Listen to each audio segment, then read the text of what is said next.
అనంతాచార్యులు అమ్మవారిని వృక్షానికి కట్టేశారు. అనంతాచార్యులు వారు వృద్ధాప్యంలో కూడా స్వామికి పుష్పకైంకర్యం చేసుకుంటూ అక్కడే పూల తోటలో ఉండేవారు.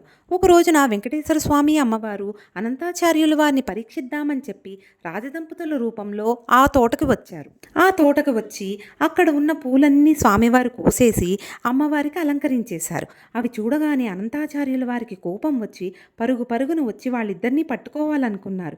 కానీ అమ్మవారు అయ్యవారు ఇద్దరూ పట్టాలేసుకుని పారిపోతున్నారు. ఈ లోపల అనంతాచార్యుల వారు వాళ్ళిద్దరిని పట్టేసుకున్నారు. కానీ స్వామివారు దొరుకుతారా? ఆయన తప్పించుకుని పారిపోయారు. అలా పట్టుకున్న అమ్మవారిని అనంతాచార్యుల వారు అడిగారు, ఏ అమ్మాయి నీ భర్త ఎక్కడా అని చెప్పి. అప్పుడు అమ్మవారు అన్నారు, నా భర్త ఈ కొండంతా ఉంటారు అన్నారు. అవునా, అలాగా? అలా అయితే నీ భర్తను రప్పించాలంటే నిన్ను ఈ సంపంగి చెట్టుకి నా ఉత్తరీయంతో కట్టేస్తాను. అప్పుడు నీ భర్త ఎక్కడున్నా ఇక్కడికి వస్తారు అని చెప్పి ఆయన అమ్మవారిని సంపంగి చెట్టుకి కట్టేశారు.